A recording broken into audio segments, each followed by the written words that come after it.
imisozi yabavuga ngo umusozi Sinayi haba umusozi Sayuni yabavuga ngo kera kose n'Imana yaraganye imisozi Sinayi ngo umusozi waratwika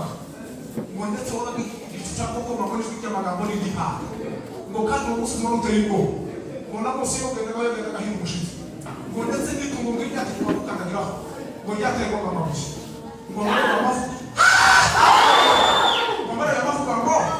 ngwari ngwabo nahangaha apa yake ngono nahamsezana mushi ngo twegere umusozi Siyoni ngo Yerusalemu mushi bigera no muri ngono mushi Mama yavuga ibintu bitane twegereje kubwa Yesu Kristo yabavuga ngo twegereye gwitero ry'amarika batabarika ashimira namo kakina asifika imoto kumuntu wese hano agira wese ko dibari n'amarika bazamucunga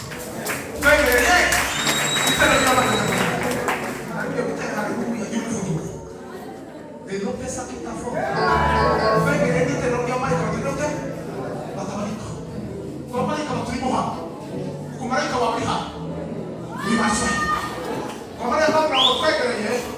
ngo nibyuka bakirasatu marishite niba nafuse ngo mwene data wadusize ejo bundi umwuka wiwe wo wapfuye ni muzima n'amahanga Yesu yaravuze ngo je kuzunga n'ubwira abawe bose bafunitse mu kiganza cyawe ashobora abakuramo